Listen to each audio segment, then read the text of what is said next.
Hello and welcome back to Hand Building at Home. Today we're working with slabs and I'm going to show you how to make a basic plate.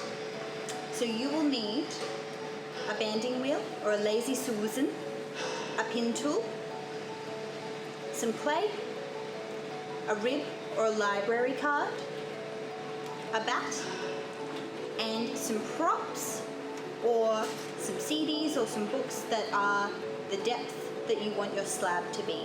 I've got some CDs here, and you'll also need a rolling pin. So now, what I'm going to do is I'm going to set up my space. Goodbye. And position my CDs on either side of my slab.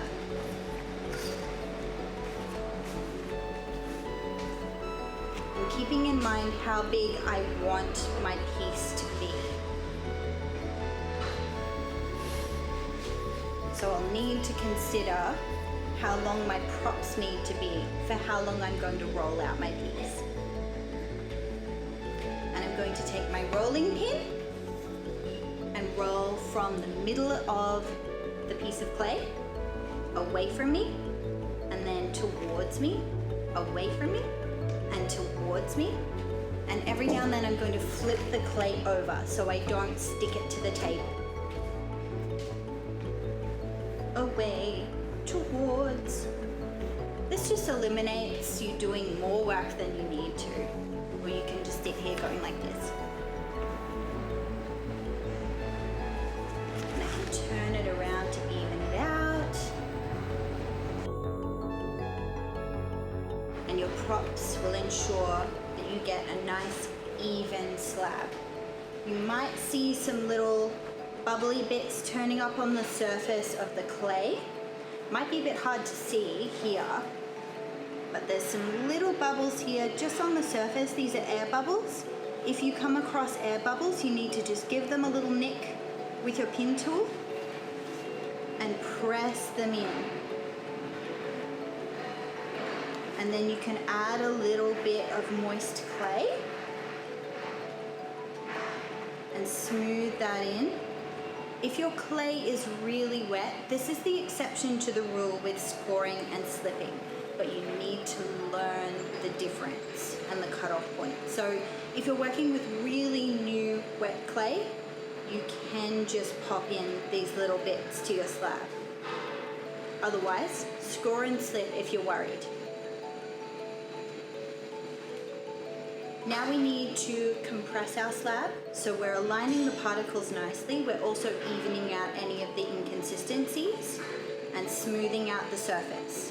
And this is where my library card comes in handy. This is its time to shine. So I'm just going to use it as at a nice low angle, and I'm going to swipe it lengthwise.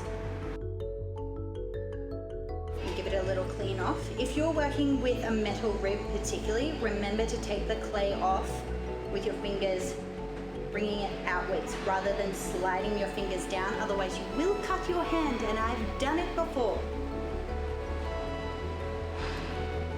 So side to side.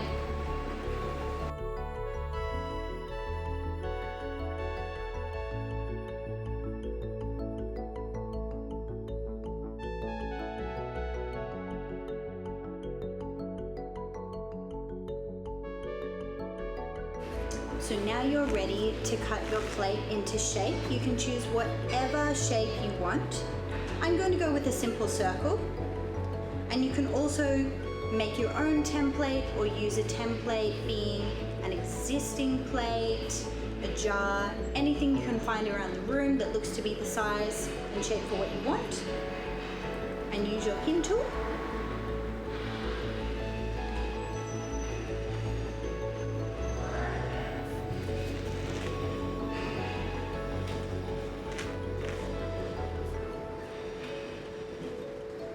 Then pop on your bat, and before you mold into shape, give the edges a little soften just with your finger around the edge.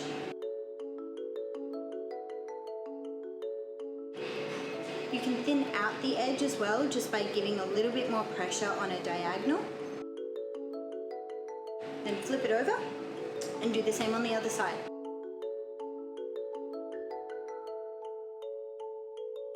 Now to lift up the edges, I'm just going to coax them up just a little bit at first to give them a little bit of direction. Just like with any curves in ceramic, I don't want to shock them into shape too much too soon, because you can just add surface cracks. So my next time around, I'm just going to add a little bit more of a dramatic curve. And I can keep going like this as much as I want. Then I could also pinch the edge to give it a bit more of a decorative, frilly feel. And then I've got a little plate. And if I wanted more of a bowl shape, an easy way to do that is to make a coil of clay and add it all the way around the edge to lift up those edges and give it a bit of support while it dries.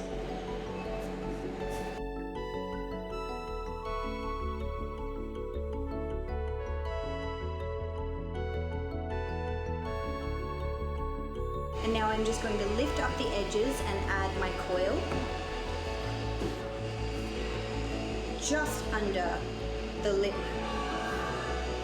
because I don't want to go too far and run the risk of it slumping over. So we're just going just under the lip of the plate.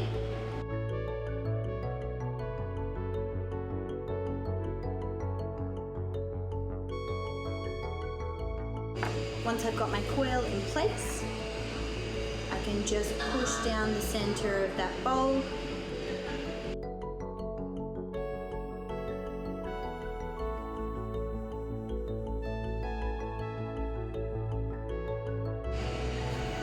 Adjust as needed, and then you've got your bowl. So as long as the clay is not too sticky or you haven't scored and slipped that coil on, it should come straight out once the piece is dry. If you need that extra support as well, you can fire your piece with the props underneath. And those are the basic steps to make a basic plate or bowl. Thank you for watching. I'll see you next time.